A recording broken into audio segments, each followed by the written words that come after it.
Assalamualaikum warahmatullahi wabarakatuh. Waalaikumsalam. Alhamdulillah, nahmaduhu wa nasta'inuhu wa nastaghfiruh wa na'udzu billahi min shururi anfusina wa min sayyi'ati a'malina. May yahdihillahu fala mudilla lahu wa may yudlil fala hadiya lahu. Asyhadu an la ilaha illallah wa asyhadu anna Muhammadan abduhu wa rasuluh.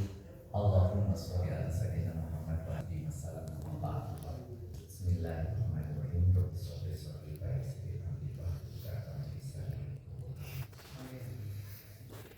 Bapak Ibu, tentunya pada kesempatan pertama kita harus bersyukur.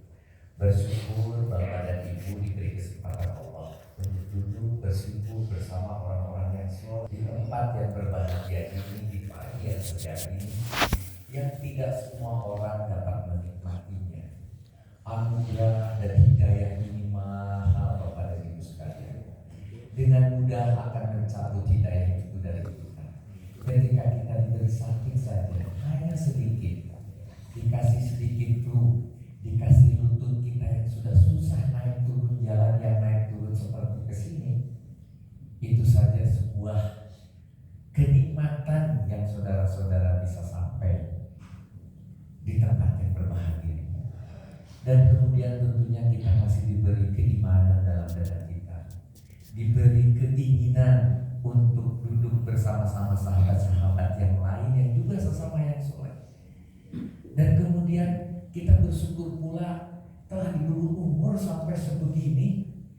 Bayangkan di sini kalau saya lihat banyak yang sudah seumuran dengan saya bahkan lebih, yang umurnya sudah di atas Rasul. Jadi mereka yang sudah berumur 60 secara Masehi itu ekuivalen dengan kira-kira 62 atau lebih.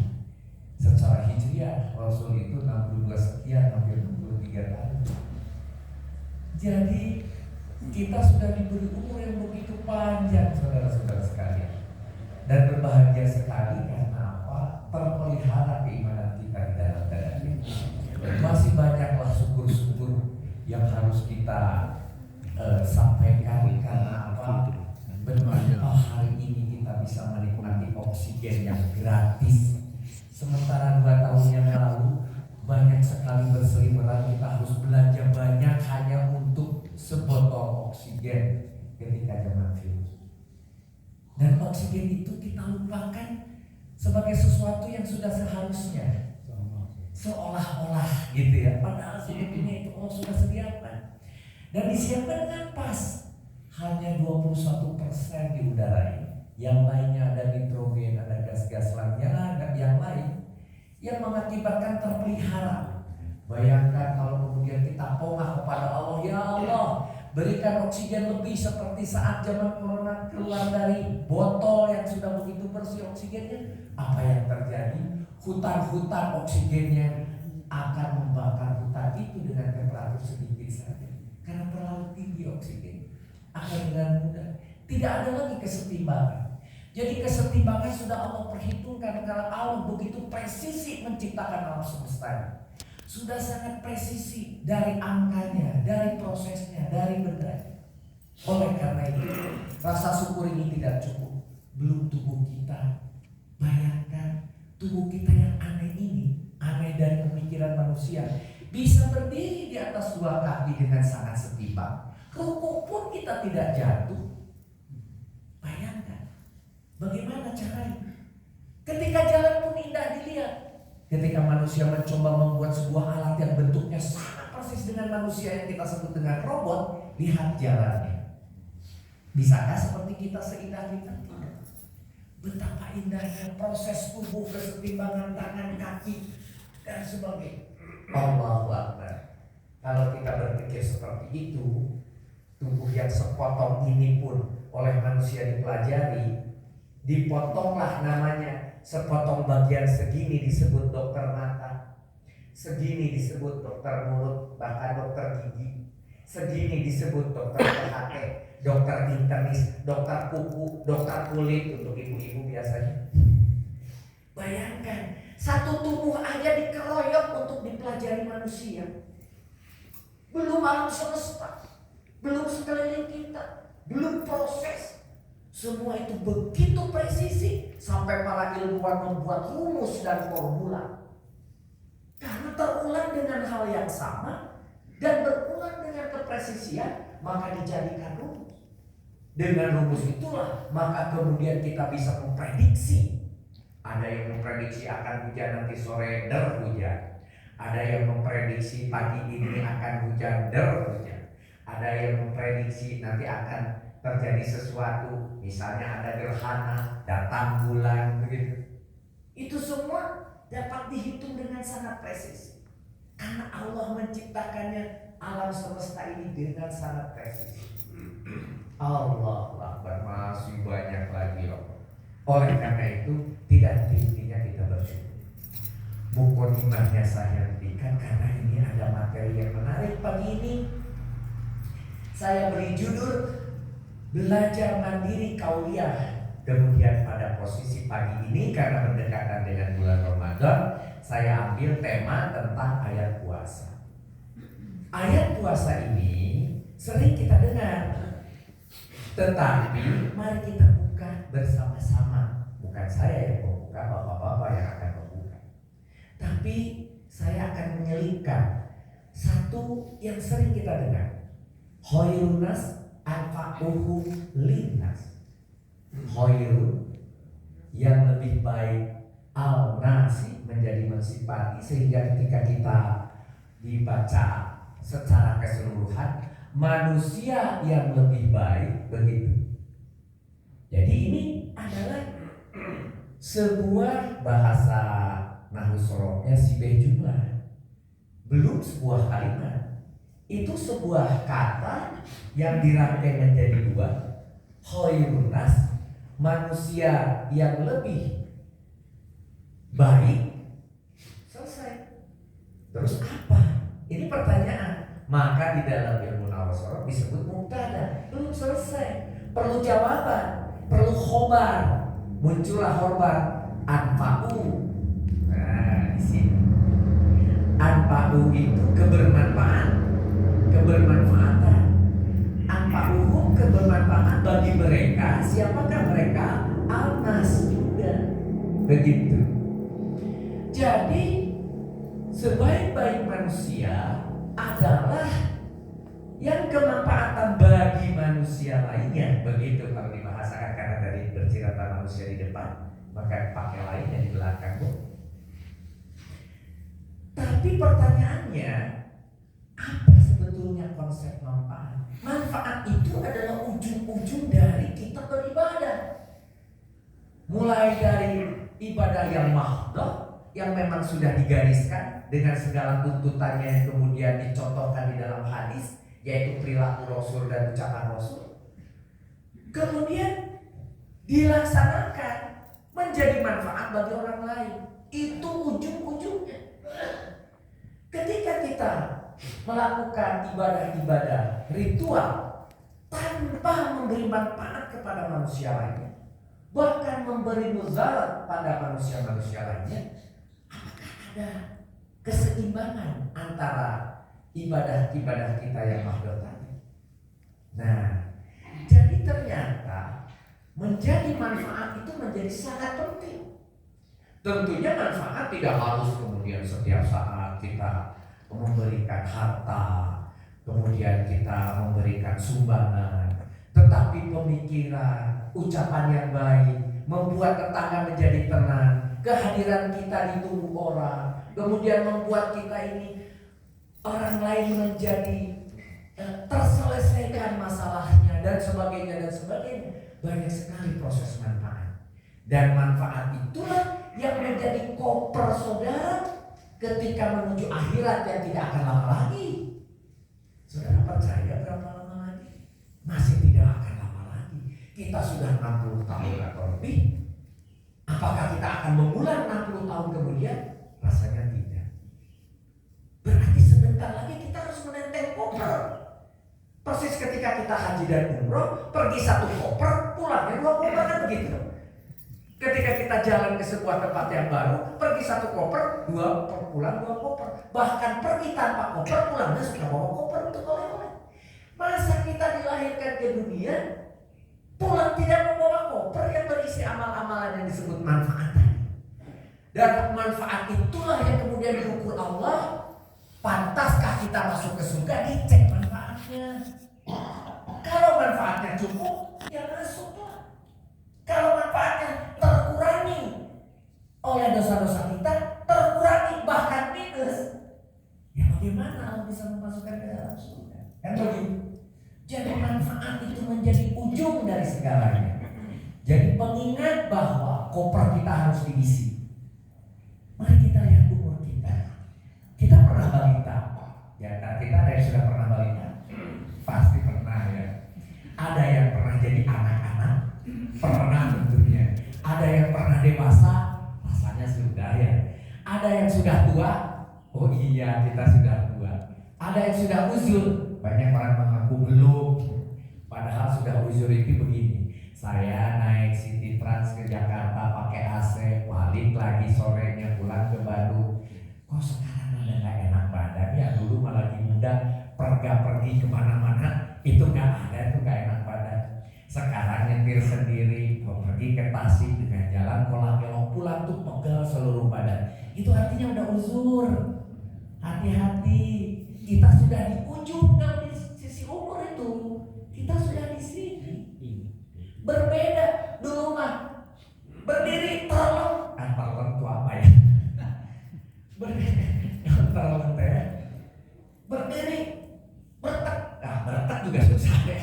Lari begitu dengan mudahnya. Sekarang mah bangun tidur, duduk dulu, minum air anget dulu, baru berdiri, baru berjalan ke air pegangan dulu hati-hati, baru wudu, baru kemudian dikucurin air, sepotong tangan dulu, sepotong kaki dulu. Kata dokter katanya jangan sekaligus kalau mandi, kucurin dulu bagian kepala, kucurin. Tuh, padahal dulu mah ada hujan berletak beri, ikut-ikutan hujan, sakit tidak? Sekarang pakai payung, pakai jaket saja sudah hareng kan begitu. Jadi hati-hati, kita bukan hanya tua, kita uzur. Gitu. Bagaimana tahapan kedua yang harus kita perhatikan dan kita sadari, yaitu dari pendidikan. Memang ada yang sekolahnya sampai SD selesai, kemudian bekerja dan hidup nyaman. Ada yang sampai SMP, SMA, ada yang sampai sarjana, ada yang pasca sarjana, sampai purna sarjana, sampai doktor, bahkan sampai guru besar. Pendidikan pun bertahap. Umur pun tadi bertahap berjalan ke kanan. Tapi pertanyaannya adalah bagaimana dengan perilaku? Apakah ada yang kemudian kita perilaku itu hanya melihat contoh persis seperti selevel balita dan anak-anak? Kalau dicontohkan baru kita ngikutin gitu. Apakah sholat kita hanya contoh saja? Nah ini pertanyaan. Oh tidak Pak, saya belajar dari Ustadz. Oh saudara sudah mulai bertahap ke sini. Taklid, percaya pada seseorang yang dianggap lebih berilmu dan kita mengikutinya, mulailah naik. Oh tidak, saya belajar sendiri, beli bukunya. Buku sholat itu paling murah di antara seluruh buku. Tipis, warnanya hijau, ada gambar orang sholat, mulai dari wudu. Harganya berapa? Pokoknya itu buku yang termurah yang pernah saya beli, buku sholat. Subhanallah. Tuh, saya sudah belajar dari buku katanya. Mulai kita tadabbur nih. Kadang-kadang belajar lagi dengan buku yang lain, kadang-kadang dengan ustadz yang lain. Dibandingkan ternyata ustadz satu dengan ustadz yang lain berbeda. Ada khilafiyah di situ. Mulai dari kunutnya, mulai dari gerakannya, mulai dari bacaannya. Kita bandingkan, mulai berani mengkomparasi. Dan ketika sudah mulai mengkomparasi, boleh saudara mengambil keyakinan yang menurut saudara itu logis, benar, dan pas dari ilmu-ilmu yang diberikan dari berbagai sumber itu, maka saudara berhak memiliki mazhab sendiri. Walaupun kita sudah punya mazhab besar, tetapi secara pribadi saudara boleh memilihnya. Saudara punya kebebasan. Jadi proses itu terjadi. Pertanyaannya, apakah saudara sudah sampai di sini? Gitu. Apakah saudara baru mencoba-coba komparasi? Kadang-kadang komparasi kalau dengan teman bisa jadi ribut itu. Atau saudara tadabbur membaca sendiri, atau memperbanyak mempelajari dari para ustadz dan memperdalam apa yang salah satu ustadz atau salah satu kiai yang kita pegang, kemudian kita bulat-bulat di situ taklid. Atau kita selama ini pun tidak tahu persis sholat yang benar seperti apa, ngangkat tangannya di mana, tidak perlu ngangkat tangan yang mana, bacaannya yang mana, bolehkah 3 kali, bolehkah 1 kali, dan seterusnya. Karena saya cuma dicontohkan aja, melihat aja gerakannya doang. Tapi umur kita kan tidak berhenti, sudah di sini. Masa perilaku kita masih di sini, kan gitu pertanyaannya. Masa kita punya perilaku masih di kiri, kan begitu kira-kira. Nah, oleh karena itu, ketika kita bicara pun dari mulai cara kita bicara, kemudian mulai belajar membaca, mencari informasi sendiri, sampai kita akhirnya bisa mengerti apa yang dibaca. Tidak semua orang mampu membaca seperti anak-anak terus mengerti, tidak. Artinya mengerti diuji oleh guru dengan ujian. Oh, ternyata lulus. Oh, orang ini cerdas, artinya mudah mengerti orang itu. Tapi ada yang susah mengerti. Baca sih bisa, tapi ngerti betul. Kita ngerti susah, cepat lupa, itu banyak gitu ya. Nah, kalau sudah ngerti apa yang kita baca, baru masuk ke level paham. Kalau sudah memahami, barulah kita seperti yang tadi dikatakan, kita mudah-mudahan bisa mendapatkan manfaat. Karena kita memahami apa yang kita baca, apa yang kita ngerti, apa yang kita peroleh informasi dari para ustadz dan ulama tadi. Nah, oleh karena itu, agar ini menjadi manfaat, ketika saudara membaca, misalnya saya buat lagi di sini membaca, apalagi ini mau bulan Ramadan, berapa lama sudah seumuran ini atau berapa kali sudah seumuran ini saudara khatam Al-Quran? Oh, banyak Pak, mungkin udah berpuluh-puluh kali. Bahkan di bulan Ramadan 1 bulan pun tidak sekali. Bahkan kalau dengan teman-teman saya bisa berkali-kali membaca. Pertanyaannya, apakah saudara mengerti isi Al-Quran? Atau lebih parah lagi kalau ditanya, apakah saudara pernah khatam membaca isi dan mengerti Al-Quran? Apalagi paham isi Al-Quran, sehingga akhirnya kita bisa mendapat manfaat dari Al-Quran. Introspeksilah, kita sudah sampai di sini. Ini yang ingin saya bawa pagi ini. Al-Quran itu terdiri dari struktur berbagai macam ayat di dalam satu surat. Tidak pernah atau jarang sekali, kecuali surat yang pendek, itu satu surat isinya hanya 1 informasi. Kalau cuma 1 informasi, Al-Baqarah isinya tentang sapi, padahal sapi hanya kira-kira 21 ayat di dalamnya. Gitu. Tidak. An-Nisa, apakah isinya wanita semua? Tidak. Begitu. An-Naba, apakah isinya cuma berita? Tidak. Masih banyak cerita lain begitu. Nah, oleh karena itu di dalam satu surat banyak inti-inti dari setiap surat tersebut dan harus kita bongkar. Di setiap inti pun kadang-kadang disiapkan keterangannya agar mudah.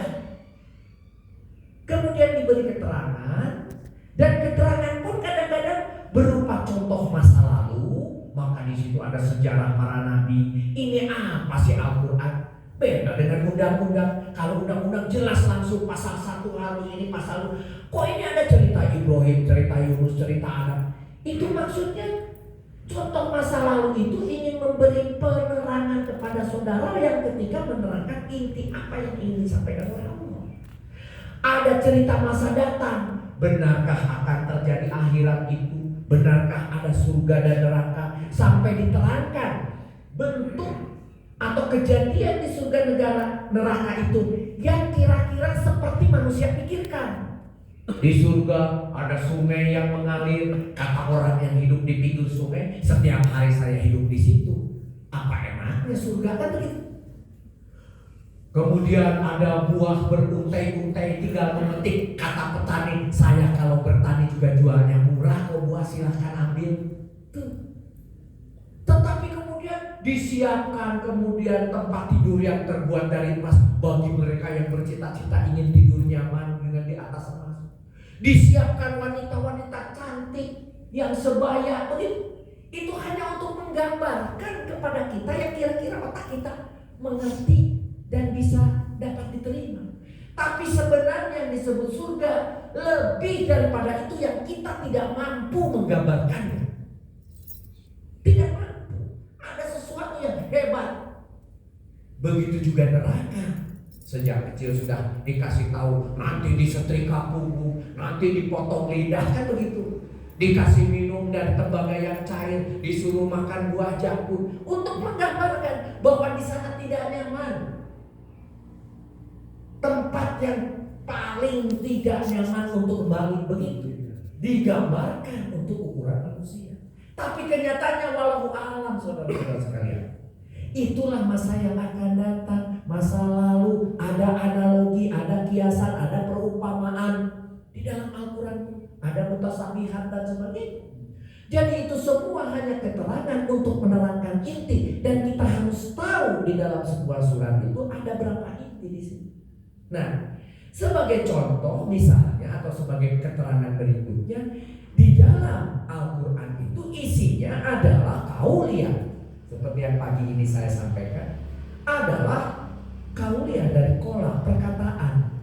Jadi apa-apa yang Allah katakan kepada kita, kepada manusia, berupa perkataan.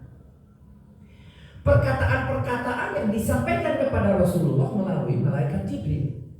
Hanya perkataan-perkataan didengar oleh Rasul, kemudian disampaikan kepada sahabat, kemudian oleh sahabat ada yang dihafal sehingga sekarang ditirukan oleh kita pada para hafiz.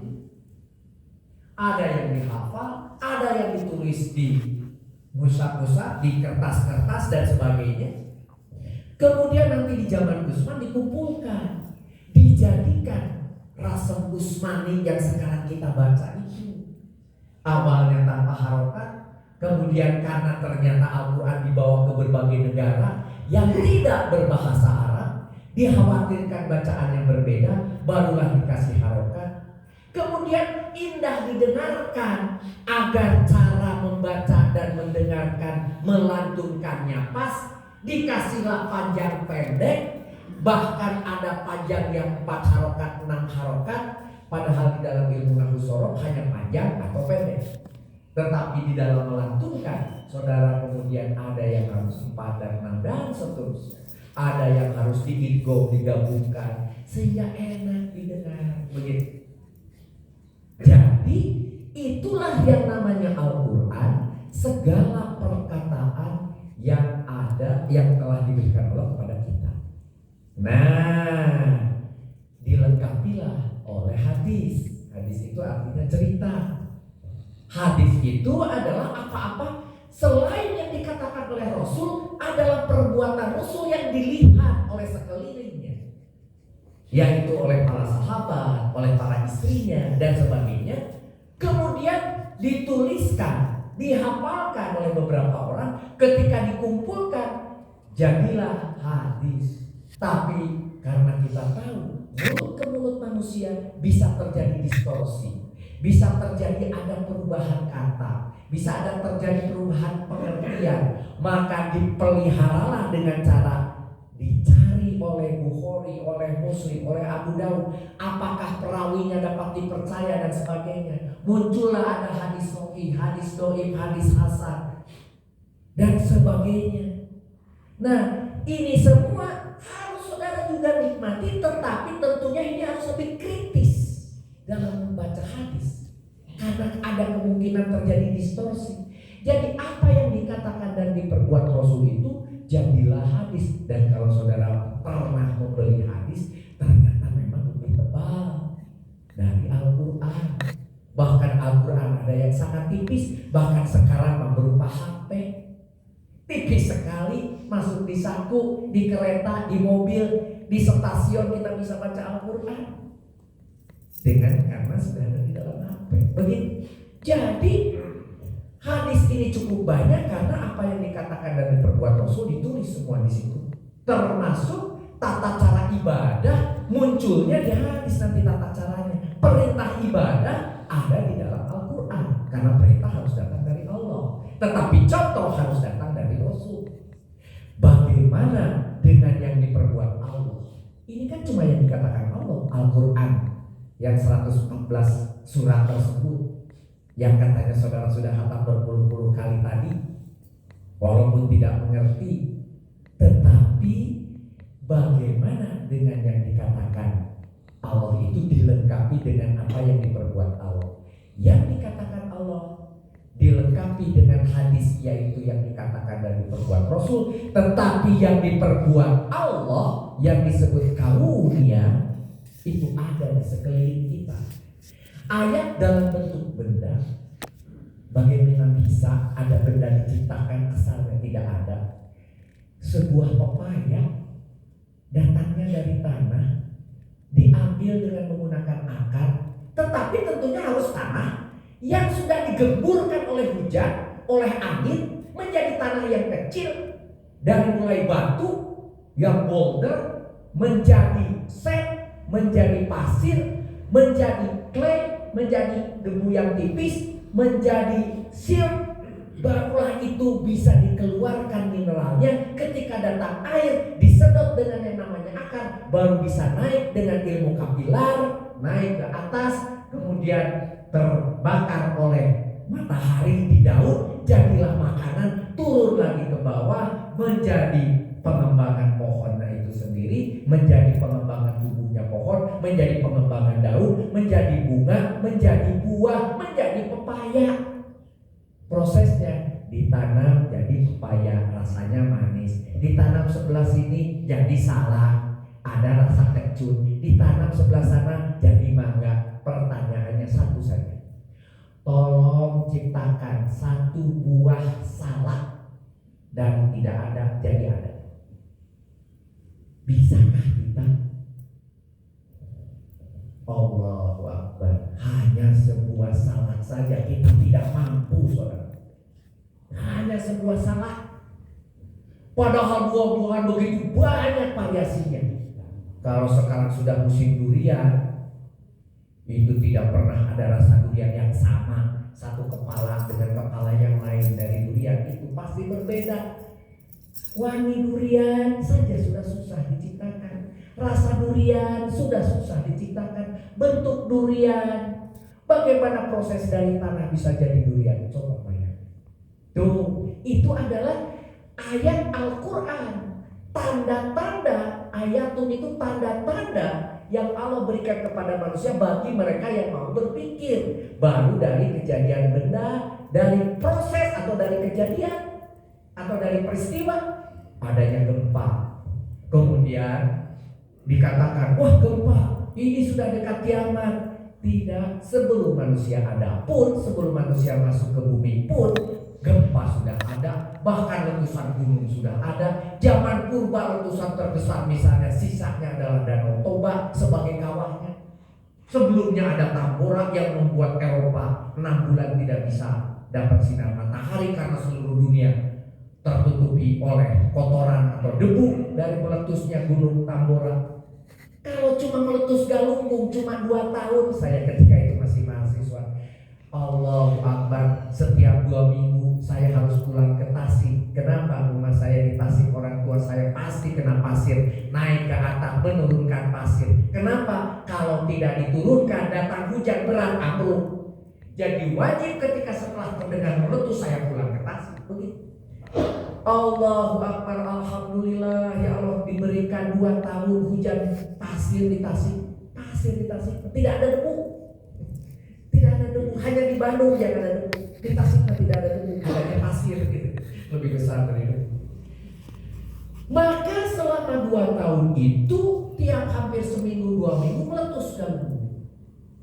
Bayangkan itu kebaikan Allah pada orang Tasik yang suka mengkredit. Sampai gunung meletus pun dikredit begitu. Kalau sekaligus dikeluarkan kira-kira segede apa itu letusan galunggung? Bayangkan. Sama Allah udahlah, kasihan orang Tasik, suka mengkredit ke orang lain, katanya terutama ke ibu-ibu begitu. Maka diletuskanlah tiap 2 minggu sedikit tuh begitu.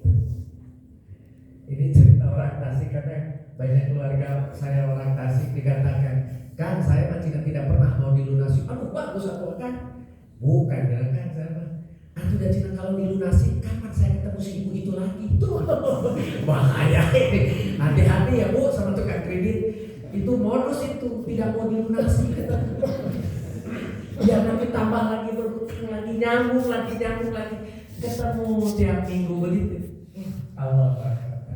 Mari kita teruskan. Jadi ada kejadian, ada benda, ada tadi gempa, ada bulan berputar 29 sampai 30 hari, kadang-kadang 29, kadang-kadang 30 hari, kadang-kadang 29, kadang-kadang 30 hari. Ada bumi kemudian bergoyang sehingga seolah-olah matahari bergerak ke utara. Ketika ke utara, orang utara musim panas, orang selatan musim dingin. Ketika bergerak ke selatan, orang selatan musim panas, orang utara musim dingin. Begitu. Tapi tidak pernah nyelonong kelebihan. Dia pasti balik.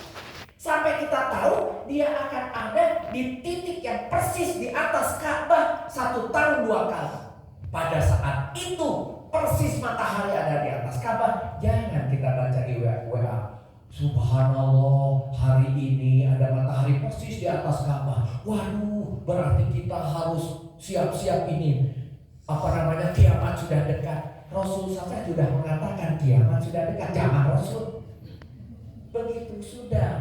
Dengan ilmu pengetahuan kita tahu sudah pasti terjadi. 2 tahun sekali itu ada ru'yatul kiblat. Saudara dimanapun berada, luruskan arah saudara untuk tahu di mana kiblat saudara ketika matahari persis ada di atas Ka'bah.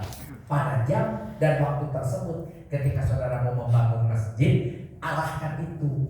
Maka nanti masjidnya tidak perlu yang namanya karpetnya tidak lurus dengan masjidnya. Ini teman-teman kita di Jogja dulu sholatnya ngulon. Nah, ke kulon, kulon itu? Barat. Sehingga Masjid Jogokaryan ketika saya ke sana terlihat ini yang namanya karpet miring. Kenapa? Setelah disadarkan oleh lupa pokoknya akhirnya menjadi diluruskan ke kiblat. Aslinya masjidnya ke kulon gitu. Nah, itu adalah akibat ada sebuah gerakan, ada sebuah keteraturan. Sampai saya tahu bahwa ternyata tahun itu kalau berputar tidak 365, tetapi 365,25 sekian ada komanya lagi. Sehingga pantas setiap 4 tahun disebut tahun kabisat. Disepakati kalau tahun yang bisa dibagi 4 seperti tahun 2024 ada tanggal 29 di bulan Januari. Maka mereka yang lahir tanggal 29 Februari ulang tahunnya 4 tahun sekali. Setiap tahun kabisat begitu. Tanggal 29 Februari. Karena apa? Ada keteraturan. Itu baru dari matahari. Bagaimana dengan bulan? Bulan pun sama. 29, 30, 29. Jadi artinya kapan datang bulan? Tanya sama ibu-ibu. Bukan. Artinya ahli hisab sudah bisa menghitung. Kapan Syawal, kapan Ramadan untuk tahun ini, tahun depan, tahun lusa, 50 tahun yang akan datang. Kapan terjadi gerhana bulan, kapan terjadi gerhana matahari. Rumusnya susah-susah. Ahlinya disebut astronomi. Itu ilmu matematikanya tingkat sangat tinggi. Ilmu dunia tentang bumi itu ilmunya geodesi. Susah juga itu, matematiknya kelas tinggi. Begitu. Nah, kenapa bisa ada matematika, ada rumus? Karena presisi Allah ciptakan. Berulang hal yang sama dengan kecepatan yang relatif sama, dan kemudian dapat kita lihat walaupun berputarnya lonjong, bumi ini berputarnya lonjong, bulan pun berputarnya lonjong, dia tidak akan pernah lepas begitu. Jadi itu yang sangat unik. Di dalam surat Al-Fussilat ayat ke-53 dikatakan, kami akan memperlihatkan kepada mereka tanda-tanda ayatun kekuasaan di segala wilayah bumi dan pada diri mereka sendiri. Jadi pada diri kita itu kalau kita mau bertadabbur, kita bisa melihat banyak hal sehingga jelas bagi mereka bahwa Al-Quran itu adalah benar. Isi Al-Quran itu semua dapat dibuktikan. Walau hari ini banyak isi Al-Quran yang belum kita mengerti. Kenapa? Buktinya dulu ada isi Al-Quran yang kita belum mengerti, sekarang mulai mengerti. Berarti juga masih ada sebagian isi Al-Quran yang mungkin hari ini oleh otak yang oleh manusia seuprit ini belum dimengerti, suatu hari nanti akan dimengerti.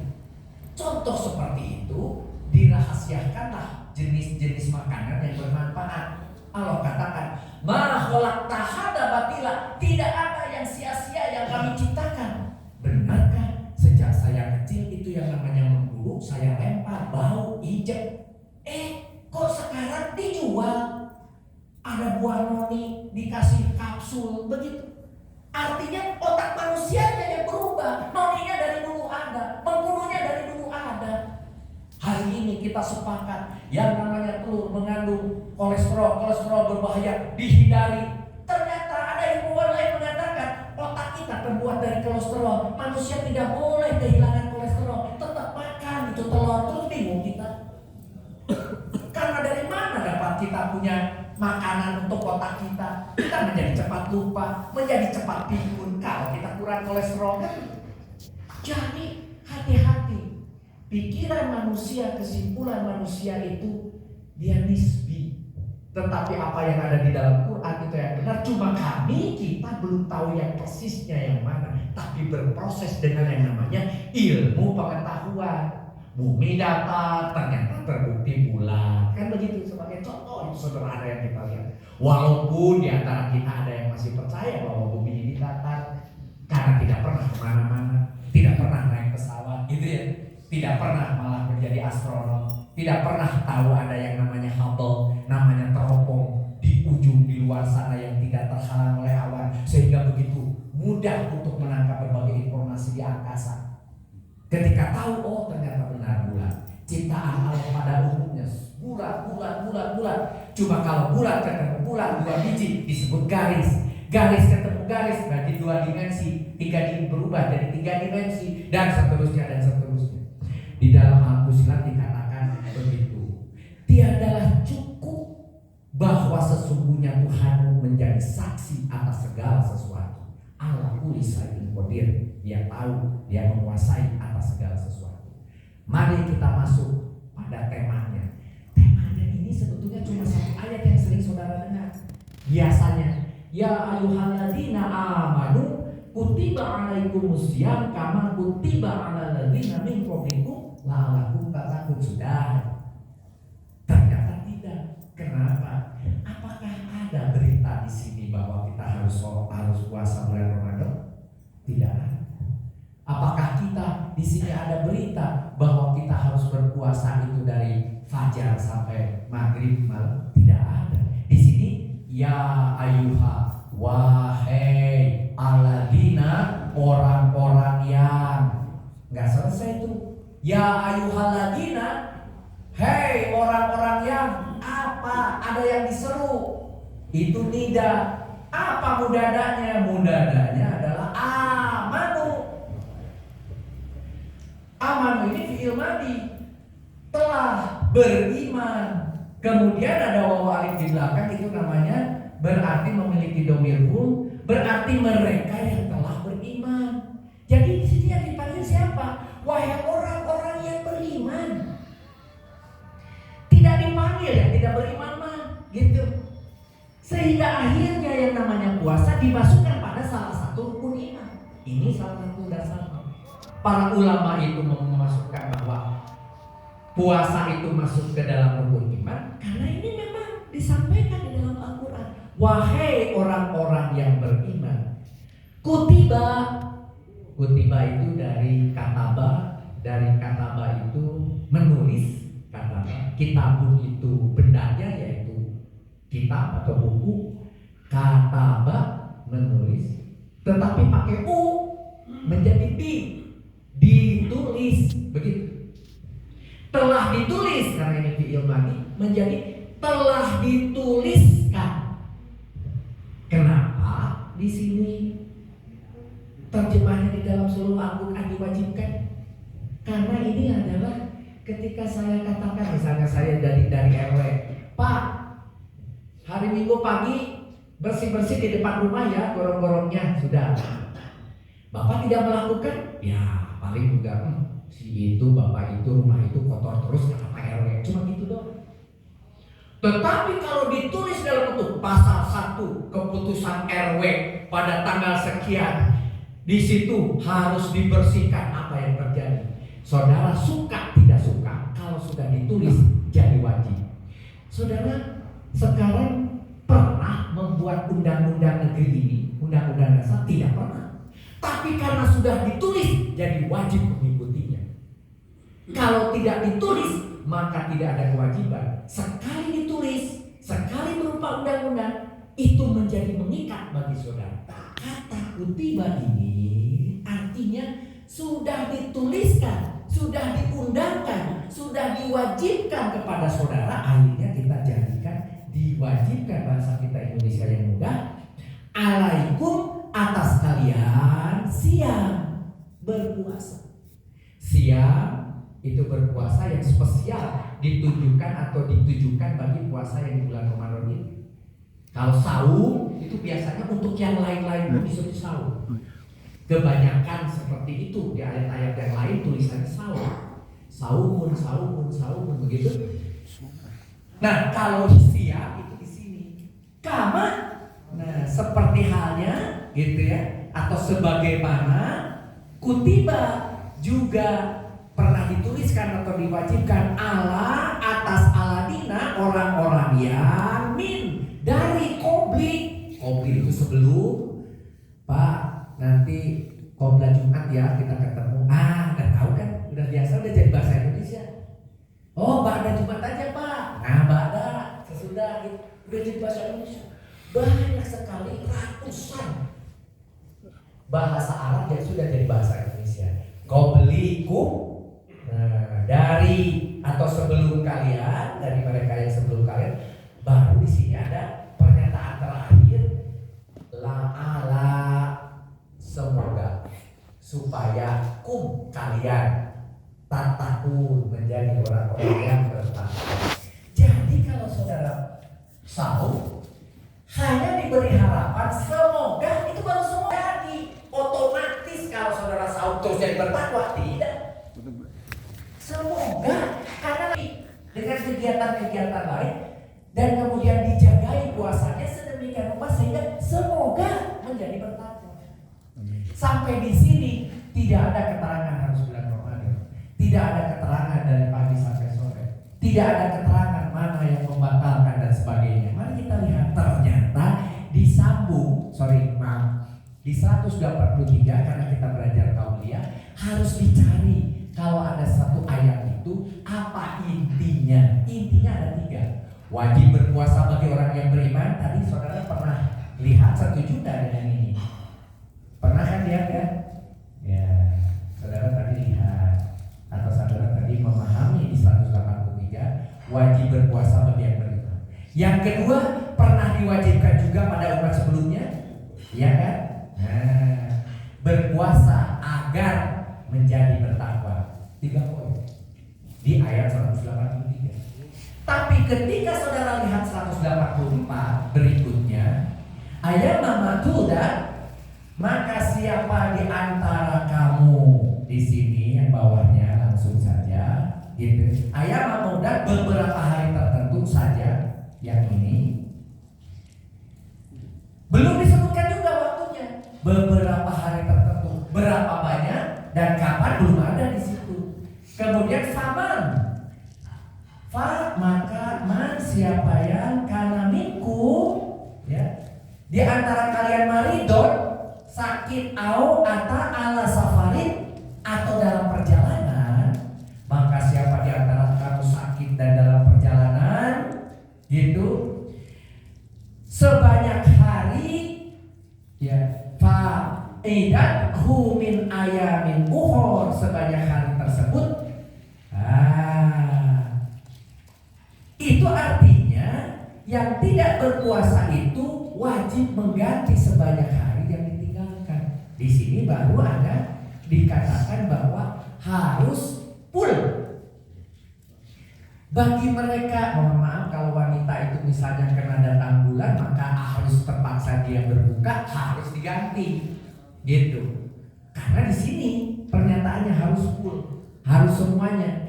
Bahkan diteruskan bagi orang yang berat menjalankannya. Nah, mohon maaf tadi itu hanya ada 2 orang, hanya ada 2 kalau di sini, yang sakit dan dalam perjalanan. Kemudian tadi ditambahi nanti di dalam hadis-hadis lain, barulah yang haid, barulah yang ini, baru dan menyusui dan seterusnya. Kemudian bagi orang yang berat menjalankannya, gitu, maka dia harus membayar fidyatun ta'amil miskin, memberi makan seorang miskin. Tentunya memberi makan, kalau ibu makannya setik, makan harus dikasih setik itu. Kalau ibu makan setik, masa fidyahnya dikasih asin, kayak gitu? Tidaklah, harus setara begitu. Siapa di antara faman, dengan kerelaan hati mengerjakan kebajikan, khairun fahuwa khairul lahu, maka itu lebih baik bagi mereka. Artinya bahwa apabila yang tadi diperbolehkan sekalipun, baik itu di perjalanan, baik itu sedang sakit atau merasa susah tapi berusaha untuk menjalankannya, maka Allah mengatakan itu lebih baik. Artinya harus diusahakan. Dan berpuasa itu lebih baik, khairun bagi kamu yang mengetahui. Dan ternyata ilmu pengetahuan sudah memberi informasi. Sekarang ada ilmunya, ada autofagi, ada segala macam lah dengan ilmunya zaman sekarang. Ada puasa sekian jam, ada puasa dari makanan ini dan sebagainya. Itu semua karena rupanya memang benar-benar puasa itu memberi manfaat. Nah, ternyata kalau kita gabung nih 184, hari pelaksanaannya puasa adalah tertentu. Orang yang sakit boleh diganti hari lain. Yang dalam perjalanan boleh diganti hari lain. Tetapi bagi yang uzur cukup membayar fidyah. Fidyah yaitu memberi makan seorang miskin. Tetapi dikatakan apabila yang tadi, baik itu yang perjalanan, baik itu yang sakit, baik itu yang uzur tadi, masih berusaha untuk dipaksakan, itu lebih baik. Dan ilmu pengetahuan ternyata menunjukkan begitu.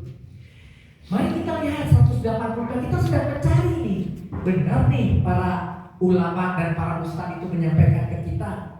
Di ayat 185 baru dijelaskan, tapi isinya menjelaskan sahru Ramadan, di bulan Ramadan itu aladi unjila dari najala turun, unjila diturunkan. Fi'il majhul lagi di sini. Diturunkan fihi, di dalamnya Al-Qur'an.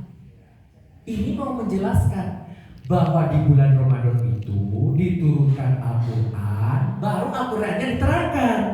Nah, di sini Al-Qur'annya diterangkan. Hudan dia pakai nasab karena sebagai keterangan, jadi ini sebagai tanggung. Hudan sebagai petunjuk, linas bagi manusia, wabainatin karena ini jamak, wabainatin itu penerang-penerang, minal huda, penerang-penerang dari petunjuk tadi. Dikasih petunjuk, dikasih penerang-penerangnya. Petunjuk itu begini, begitu. Al-Qur'an sebagai pembeda, begitu. Maka oleh karena itu siapa di antara kamu hadir, sahida, hadir di tempat tinggalnya atau bukan musafir pada bulan sahur Ramadan tadi itu, maka berpuasalah. Nah, di sini di 180 mulai terbuka nih. Ternyata bulan puasa itu bulan diturunkannya Al-Qur'an. Pak, dalam kepada Rasul mendapatkan Al-Quran 23 tahun. Kok bisa Al-Quran itu diturunkan bulan Ramadan? Memang tidak diturunkan bulan-bulan yang lain. Selama 23 tahun itu adalah disampaikan oleh Jibril kepada Rasul. Tetapi dari Allah sudah satu blok di bulan Ramadan itu kepada Jibril. Selesai. Silakan Jibril sampaikan. Jibril pun tahu tidak mungkin menyampaikan satu kali kepada Rasul hanya sebagai manusia yang otaknya kecil seperti kita. Satu mushaf barang baru, informasinya banyak, bundel, banyak Furqan, banyak apa? Dicicil 23 tahun begitu. Nah, unjilannya itu di sini diturunkannya di bulan Ramadan itu adalah yang Allah turunkan, begitu. Nah, maka diteruskan di situ. Siapa yang sakit diulangi, berarti ini sebuah pernyataan penegasan karena diulang 2 kali dan dalam perjalanan dia harus mengganti sebanyak hari yang ditinggalkan. Tetapi dikatakan di situ yuridullahu, Allah menghendaki bikum bagi kalian al yusro, kemudahan, wala yuridu, dan Allah tidak itu menghendaki bikum usro, kesulitan. Jadi hadirnya puasa ini tidak untuk membuat saudara sulit, tetapi justru untuk membuat kemudahan bagi saudara. Maka tadi bagi yang jalan saja, yang sabar boleh diganti di hari yang lain, gitu. Bagi yang ujur saja boleh ya. Termasuk yang nanti ada keterangan di dalam hadis, misalnya yang hamil itu tidak perlu setelah selesai hamilnya kemudian mengganti, cukup dikasih fidyah saja sudah cukup, gitu. Nah, hendaklah kamu mencukupkan bilangannya, baru di sini ada kewajiban lain, tidak boleh kurang, dan mengagungkan Allah atas petunjuknya yang kepadamu, petunjuknya yang diberikan kepadamu agar kalian bersyukur. La'alakum taskurun, agar kalian bersyukur. Begitu. Jadi kalau saya simpulkan di ayat 185 tentang Al-Quran ada 4 inti. Al-Quran diturunkan di bulan Ramadan, ada petunjuknya tadi. Al-Quran sebagai petunjuk bagi manusia, benar. Al-Quran mengandung penjelasan Furqan, benar. Al-Quran sebagai pembeda yang Furqan tadi itu, benar. Ini sebagai bayinat, penjelas sebagai Furqan. Begitu, ada semua. Berpuasalah bagi yang tidak musafir, yang sakit dan musafir wajib mengganti. Puasa itu mudah dan tidak sukar. Jumlah hari puasa harus dicukupi. Selama berpuasa dianjurkan mengagungkan Allah. Ini nih nomor 18.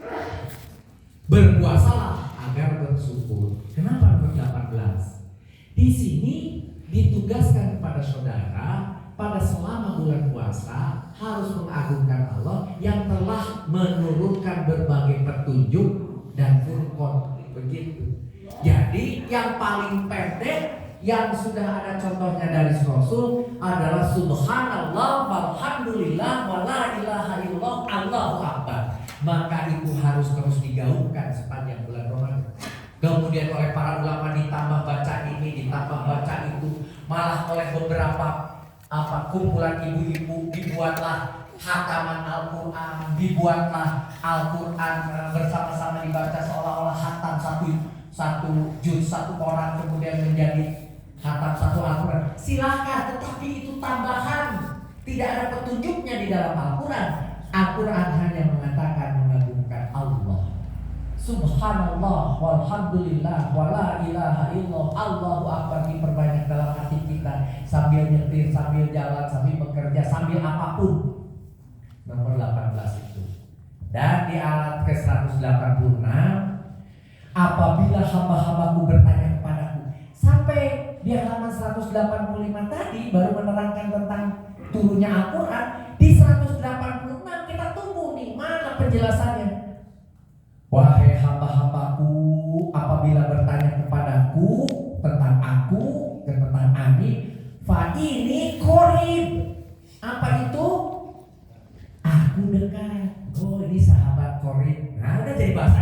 bisa sahabat dekat. Gitu. Korin itu dekat ya, sahabat yang dekat. Korin. Kemudian aku mengabulkan, sesungguhnya aku dekat, aku mengabulkan permohonan orang yang berdoa apabila dia berdoa padaku. Tuh disampaikan. Tetapi tentunya apakah saudara berdoa dibarengi dengan maksiat itu akan dikabulkan? Bahwa tapi yang baik tentunya kita harus membuat kita ini pantas dikabulkan doa. Baru ada kegiatan lain. Maka hendaklah mereka memenuhi, nah ini, perintahku dan beriman kepadaku agar mereka selalu dalam kebenaran dan mendapat petunjuk. Jadi lakukan, memenuhi, beriman, memenuhi perintahnya sehingga doanya akan dikabulkan. Maka di ayat 186 ingin mengatakan Allah itu dekat, Allah mengabulkan doa. Artinya di bulan Ramadan pun banyak-banyaklah berdoa. Itu terjemahkan oleh kita para ustaz, para ulama. Syaratnya diterima doa, memenuhi perintahnya, beriman kepadanya agar berada dalam kebenaran dan mendapat petunjuk.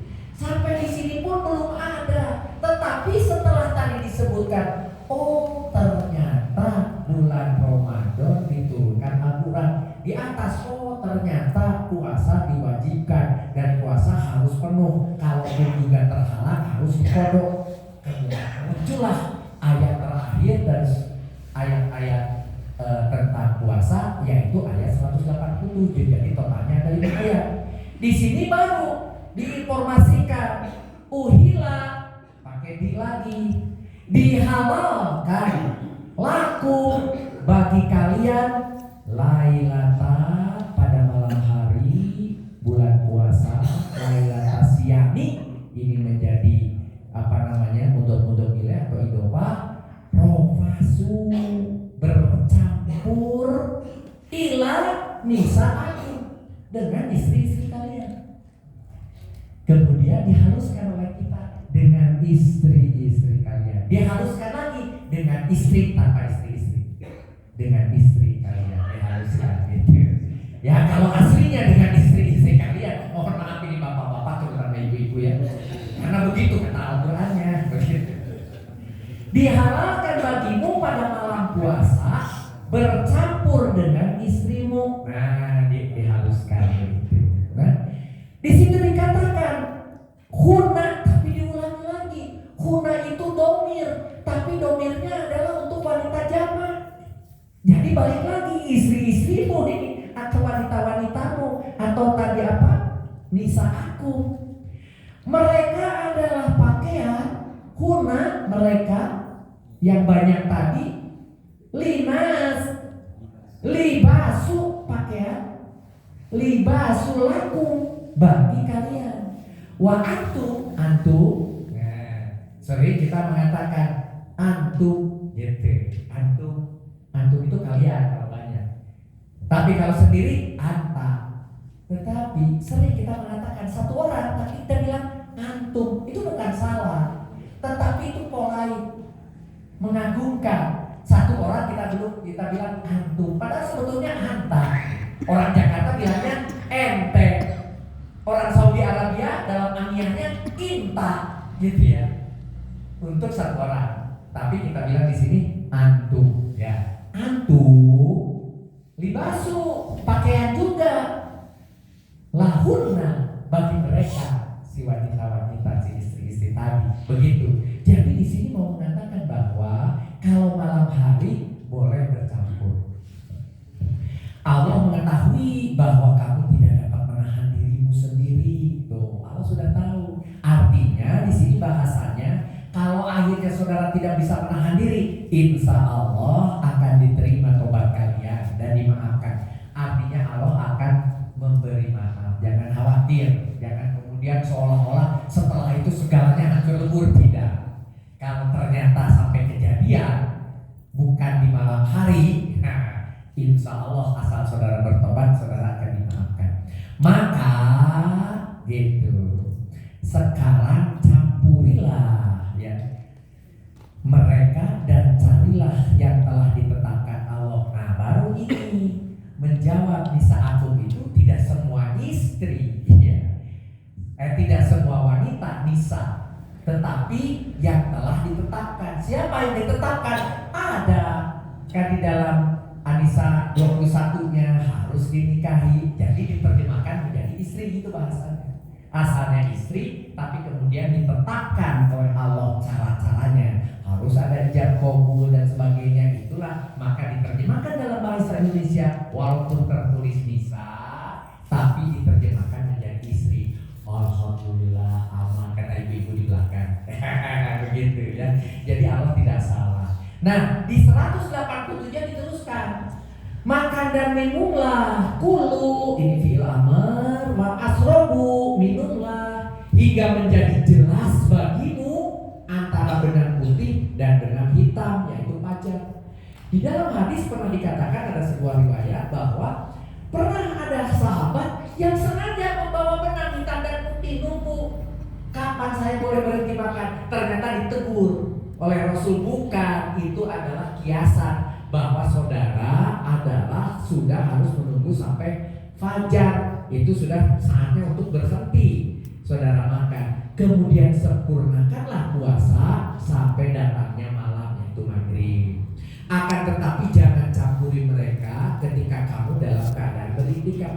Artinya walaupun malam hari, kalau saudara sudah berniat iktikaf, jangan campuri istri walaupun malam hari. Nah, di situ aturannya. Bagaimana tadi dengan yang namanya tidak boleh makan? Nanti di dalam hadis baru dijelaskan lagi. Yang disebut fajar dibagi dua. Fajar untuk memulai sholat, yaitu sholat subuh. Fajar untuk berhenti, untuk tidak boleh makan, yaitu ketika ada kilatan. Dan itu jaraknya Rasul 50 ayat dibaca Al-Quran. Maka diterjemahkan oleh kita 10-15 menit sebelum adzan sholat subuh sudah harus berhenti. Kita sebut sebagai imsak. Begitu sejarahnya. Jadi muncullah imsak. Kalau di Tasik dulu ada yang namanya serine di alun-alun.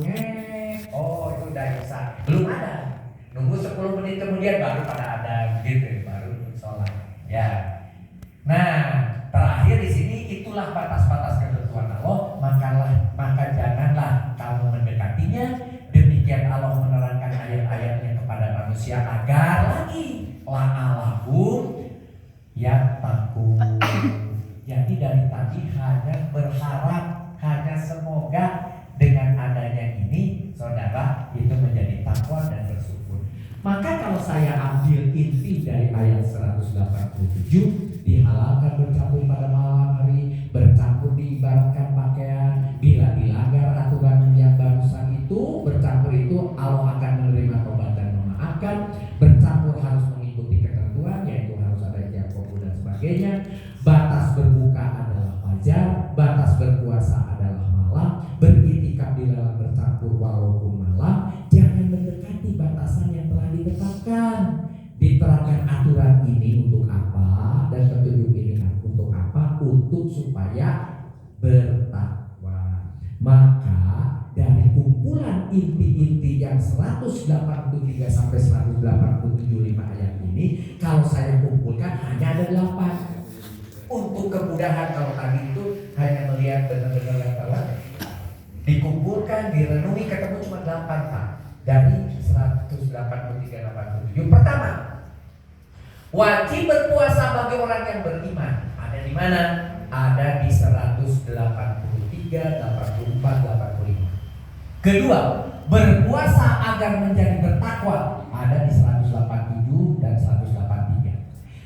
Berpuasa agar menjadi bersyukur. Ada di 185. Dan mendapatkan petunjuk yang ada di 186.